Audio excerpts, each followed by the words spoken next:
Good afternoon students. Welcome you to 10th standard English class.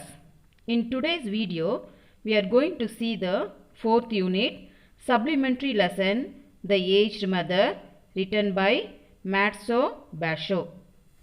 Matzo Basho, his period is from 1644 to 1694.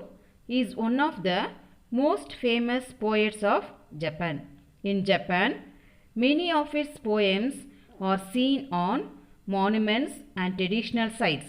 Basho was introduced to poetry at a young age and he quickly became well known throughout Japan. He made a living as a teacher but later traveled throughout the country to gain inspiration for his writing. This Japanese folk tale is also known as the story of the aged mother. It highlights that the aged are sharp-witted. It describes the love and affection a son and his mother have for one another. Here, witted means very intelligent. So, in this story, that is the story of the aged mother by Matzo Basho, is a story in which a son and his mother battled against the decree of putting aged people to death. Let us see the summary of the story now. The Aged Mother by Matzo Basho is a really heartwarming story of family love and the length to what that loved one will go to in order to save his beloved. The story's main character is the widowed mother and his son who is a farmer, and the next character is the governor of the village, Shining. Now we'll see the summary of the story. Long ago, in a place named Shining, there lived a humble, peaceful and happy yet a poor farmer and his aged widowed mother. Shining was governed by a dictator leader set a cruel announcement that all old people must be put to death. The farmer was filled with sorrow. So, the farmer decided to leave his old mother on top of a mountain. The mother dropped the small twigs as markers on the way to help her son return safely. When the farmer bade farewell, she advised him to return home with the help of twigs. The son made up his mind to take back his mother home. Filled with dread, he hid his mother in his home. Again, the governor sent an order and demanded to present him with a rope of ashes to the inmates of Shining village. The entire province trembled with dread. The poor farmer whispered the news to his mother. Using the clever idea of his mother, the farmer made a rope of ashes. The governor realized his mistake and abolished the law. Now we'll see the lesson in detail. Long ago, there lived at the foot of the mountain a poor farmer and his aged widowed mother. They owned a bit of land which supplied them with food, and they were humble, peaceful and happy. So here see the explanation now. Once a poor farmer lived with his aged widowed mother. They owned a bit of land and they were humble and peaceful and happy. We'll see the second paragraph now. The country Shining was governed by a despotic leader who, though a warrior, had a great and cowardly shrinking from anything suggestive of failing health and strength. This caused him to send out a cruel proclamation. The entire province was given strict orders to immediately put to death all aged people. Those were barbarous days, and the custom of abandoning old people to die was not uncommon. The poor farmer loved his aged mother with tender reverence, and the order filled his heart with sorrow. But no one ever thought twice about obeying the mandate of the governor. So, with many deep and hopeless sighs, the youth prepared for what at that time was considered the kindest mode of death. We'll see the meaning for the hard words. Despotic means cruel. And the next one is proclamation. Proclamation means announcement. Next, barbarous, that is mercilessly harsh. Next one, abandoning, give up completely. Next word is reverence. Reverence means giving deep respect. Next word is mandate. Mandate means official order. Now, we'll see the explanation for this paragraph. Their place shining was governed by a cruel leader who proclaimed the decree of killing aged people in that place. That time, killing aged people was not common. When the poor farmer heard the decree, he felt sad. He prepared to escape. Decree means the law or order given by the governor.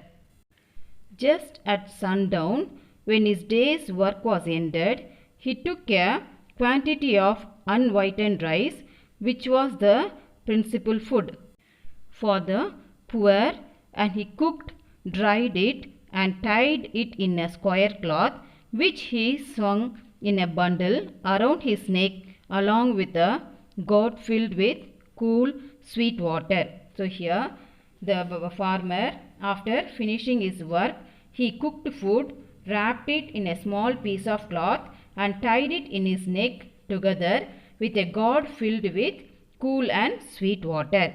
Next paragraph. Then he lifted his helpless old mother to his back and started on his painful journey up the mountain. The road was long and steep. The narrow road was crossed and recrossed by many paths made by the hunters and woodcutters. In some place they lost and confused us, but he gave no heed. One path or another, it mattered not. On he went, climbing blindly upward, ever upward, towards the high bare summit of what is known as Obadchiyama, the mountain of the abandoning of the aged. Here we'll see the meaning for summit. Summit means topmost point of a hill or a mountain. So the farmer, afterwards what he did? He carried his mother on his back and started walking towards the summit of Obadchiyama, that is the mountain of the abandoning of the aged. Next paragraph. The eyes of the old mother were not so dim, but that they noted the reckless hastening from one path to another, and her loving heart grew anxious. Her son did not know the mountain's many paths, and his return might be one of danger. So she stretched forth her hand, and snapping the twigs from bushes as they passed, she quietly dropped a handful every few steps of the way, so that they climbed. Here in this paragraph we can see the motherly concern. That is, the mother had a concern for his poor son who is a farmer. We'll see the explanation now. On their way to the summit, the helpless mother noticed the dangerous path and thought that her son might now know the paths and might pass through danger.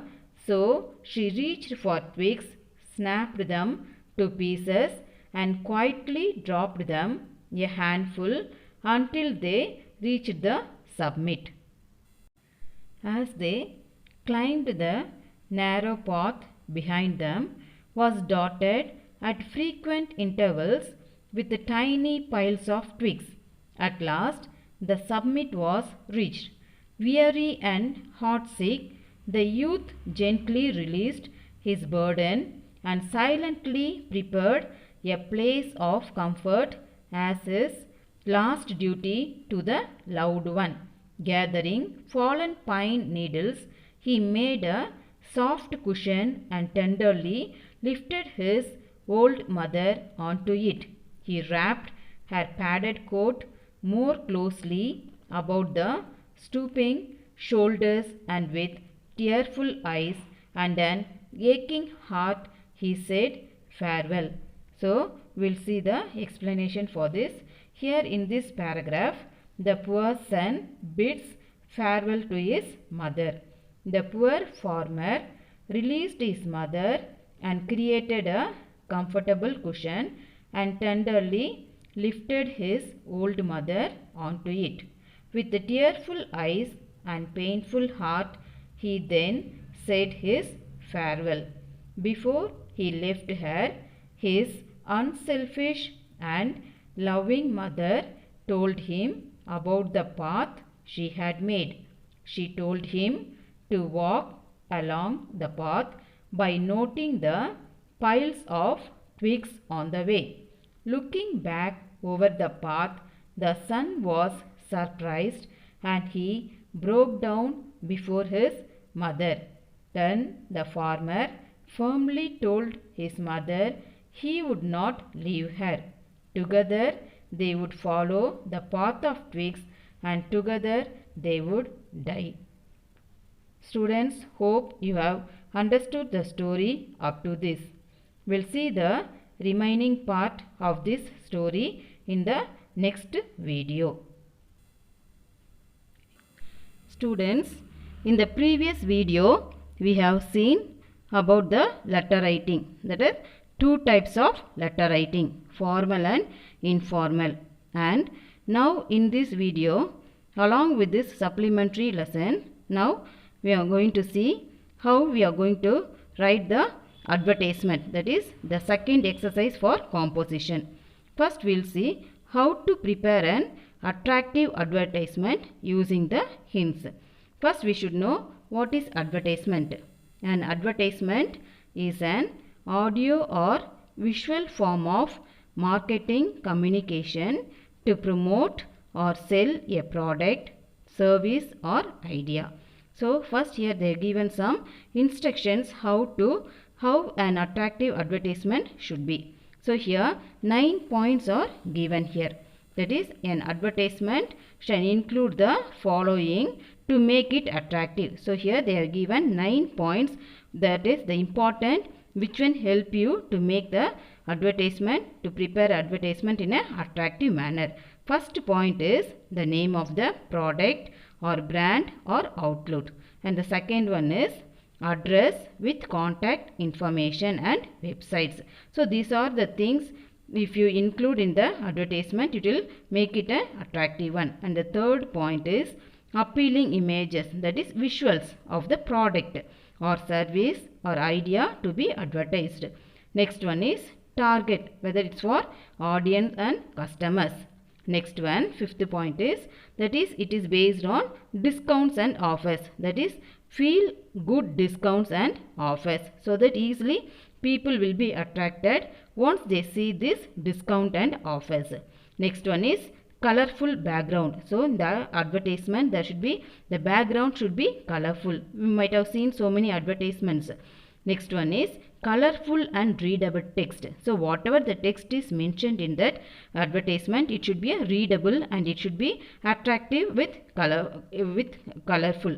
And next one is brief and catchy descriptions and benefits about the products. See, not only this, the text and the background should be a colorful one, but what should be there? It should be brief and the description should be a catchy, and the benefits of the product should also be mentioned in that.